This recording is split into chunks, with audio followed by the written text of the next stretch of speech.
السلام علیکم ورحمۃ اللہ وبرکاتہ۔ سورہ ابراہیم رکوع نمبر 4۔ وقال الشیطان لما قضی الامر ان اللہ وعدکم وعد الحق وعدتکم فاخلفتکم۔ اب شیطان کہے گا، وقالا کہے گا شیطان لما جب قضی الامر فیصلہ ہو چکا ہوگا، جب فیصلہ ہو جائے گا تو یہ شیطان انہی بندوں سے کہے گا جنہوں نے جو ہے شیطان کی بات مانی، ان اللہ بے شک اللہ نے وعدکم وعدہ کیا تم سے، وعد الحق سچا وعدہ، وعدتکم اور میں نے تم سے وعدہ کیا، فاخلفتکم پس میں نے تمہاری مخالفت کی، یعنی میں نے تمہارے ساتھ جو وعدہ کیا اس کی خلاف ورزی کی۔ وما کان لی علیکم من سلطان، وما کان اور نہیں تھا لیا میرے لیے، علیکم تم پہ، من سلطان کوئی اختیار، یعنی شیطان کو اللہ نے یہ اختیار نہیں دیا کہ وہ کسی انسان پہ مسلط ہو کے زبردستی اس کو گمراہی کی طرف کھینچے، اس کو برائی کی طرف لے کے آئے، اس کو جو ہے گناہ کے راستے پہ چلائے۔ یہ شیطان کے اختیار میں ایسا کچھ بھی نہیں ہے۔ شیطان نے کیا کیا؟ شیطان کیا کہتا ہے کہ الا مگر میں نے ان دعوتکم تمہیں دعوت دی، فاستجبتم لی اور تم نے میری بات مان لی، میری دعوت کو قبول کیا۔ یعنی اللہ نے انسان کو دو اختیار دیے ہیں، گناہ کا راستہ اور نیکی کا راستہ، کہ تم کس پہ چلتے ہو۔ اگر انسان نیکی کے راستے پہ چلتا ہے تو اللہ اس کے لیے وہ راستہ آسان کر دیتا ہے، اور اگر وہ گناہ کی طرف چلتا ہے تو اللہ اس کو جو ہے اس کے لیے وہ آسان کر دیتا ہے کہ چلو اس کو ایک ڈیل دے دی کہ یہ کیا کرتا ہے۔ تو اس میں شیطان کا صرف اتنا کام ہے کہ وہ جو ہے انسان کو نیکی کے درمیان میں رکاوٹ بنتا ہے کہ کسی طرح اس کو نیکی سے روکے، اور گناہ اس کے لیے آسان کر دیتا ہے کہ اس کو جو ہے وہ میری بات مان کے اس طرف آئے۔ باقی یہ انسان پہ ہے، شیطان کبھی بھی کسی کو زبردستی گناہ کی طرف نہیں لے کے جاتا، لیکن یہ ہے کہ اگر انسان جو ہے گناہ کی طرف جاتا ہے تو اللہ تعالیٰ فرماتے ہیں کہ مطلب کہ اللہ گمراہ کرتا ہے جسے چاہے، تو یہاں اللہ کسی کو گمراہ نہیں کرتا۔ وہ انسان جو خود گمراہی کی طرف چلا جاتا ہے اور وہ اس گناہ میں اتنا آگے چلا جاتا ہے کہ پھر وہ اس مستحق ہو جاتا ہے کہ اب وہ نیکی کی طرف آنے کے قابل نہیں ہے، اور اللہ اس کو جو ہے گمراہی کی طرف جو اس نے جو اپنے لیے راستہ چنا، اللہ اس کے لیے اس کو آسان کر دیتا ہے۔ اب شیطان کیا کہے گا؟ فلا تلومونی، پس تم مجھے ملامت نہ کرو، یعنی تم مجھے اپنے گناہوں کا جو ہے مجھ پہ کچھ بھی نہ ڈالو، جو کیا تم نے خود کیا۔ ولوموا انفسکم، اور خود کو ملامت کرو۔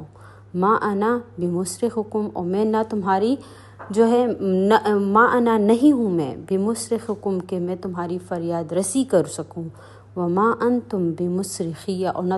تم میرے فریاد کو پہنچ سکتے ہو۔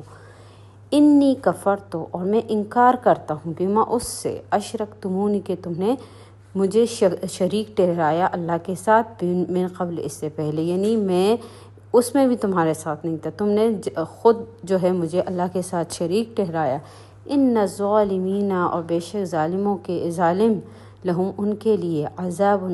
ہے، علیم دردناک۔ وَأُدْخِلَ،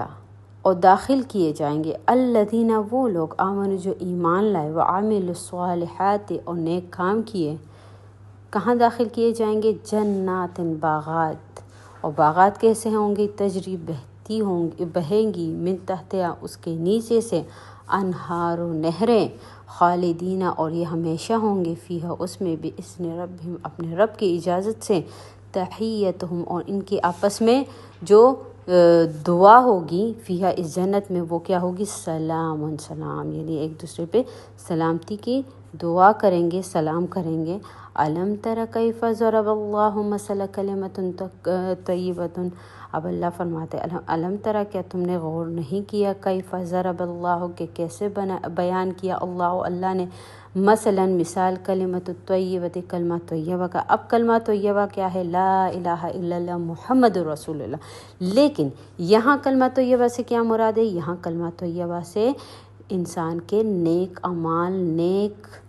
جو وہ اعمال کرتا ہے، نیک کام کرتا ہے دنیا میں، اور جو اللہ کے احکاماتوں کو بجا لاتا ہے، تو یہاں سے کلمہ طیبہ سے مراد وہ کلمہ طیبہ ہے۔ تو اللہ تعالیٰ اس کو ایسے بیان فرماتا ہے، اس کی مثال ایسے بیان فرماتا ہے کہ کشجرۃ طیبۃ اصلھا ثابت وفرعھا فی السماء، کہ کلمہ طیبہ کی مثال کیا ہے؟ کشجرۃ طیبۃ، ایک پاکیزہ درخت، اصلھا کے جڑ اس کے ثابت مضبوط ہے، وفرعھا اور اس کی جو وہ ہے، ایک تو جڑ ہوتا ہے، ایک اس کا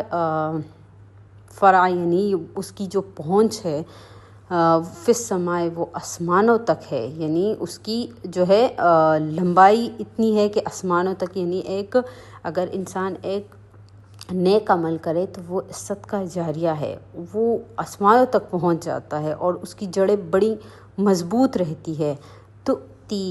اور دیتا ہے وہ اکلھا، اپنا پل، کل حین، ہر ٹائم، ہر وقت، یعنی کوئی نیک کام کرے، کسی کو قرآن پڑھائے، کسی کو نیکی کی طرف لائے، کسی کو کسی بھی نیک کام کی طرف لے کے، اب وہ بندہ دنیا سے چلا بھی جائے لیکن اس کا یہ جو نیک کام ہے یہ ہمیشہ جو ہے پل دیتا رہے گا، جیسے کہ ایک پاکیزہ، ایک خوبصورت درخت اپنا پل دیتا رہتا ہے، تو اسی طرح اس کے جو یہ نیک کام ہے یہ ہر وقت پل دیتے رہیں گے، بِإِذْنِ رَبِّهَا، اپنے رب کی اجازت سے۔ وَيَضْرِبُ اللَّهُ، اور بیان فرمایا اللہ نے، الامثال، مثال، للناس، لوگوں کے لیے، یعنی یہ لوگوں کے لیے مثال بیان فرمایا اللہ نے، لعلہم یتذکرون، تاکہ وہ نصیحت حاصل کر سکے۔ وَمَثَلُ کلمۃ، اور مثال، کلمۃ خبیثۃ، ایک برے کلمے کی، یعنی ایک بری بات کی مثال اللہ نے بیان فرمایا، کس چیز کے ساتھ تشبیہ کی؟ کشجرۃ خبیثۃ، ایک گندے جو ہے درخت کے ساتھ، اجتثت، کہ اس کو اکھاڑا جائے، من فوق الارض، زمین کے اوپر سے، یعنی بالکل زمین کے اوپر ہی، مطلب کہ اس کو زمین بھی جو ہے اپنے اوپر برداشت نہیں کر سکتی، جیسے وہ اکھڑا ہوا گندا درخت ہے، ما لہا من قرار، اور اس کے لیے کوئی قرار نہیں، یعنی گناہ کی مثال ایسی ہے کہ اس کے لیے کوئی قرار نہیں، اس میں کوئی سکون نہیں، اس میں کوئی اطمینان نہیں۔ یثبت اللہ الذین، اور یثبت اللہ الذین، الثابت فی الحیات الدنیا وفی الآخرہ یذل اللہ، اور ثابت مضبوطی دی ہے اللہ نے، الذین، ان لوگوں کا، من جو ایمان لائے ہے، بالقول الثابت، ثابت قول، یعنی ثابت قول سے یہاں مراد ایمان ہے، یعنی ایک بندہ ہے وہ ایمان لے آئے تو اس کی ایمان کو اللہ تعالیٰ اور بھی مضبوط جو ہے بنا دیتا ہے، فی الحیات الدنیا، دنیا کی زندگی میں بھی، وفی الآخرۃ، اور آخرت میں بھی، ویذل، اور گمراہ کرتا ہے اللہ ظالمین، ظالموں کو، ویفعل اللہ، اور اللہ کرتا ہے ما یشاء، جو چاہے۔ آج کے لیے اتنا کافی۔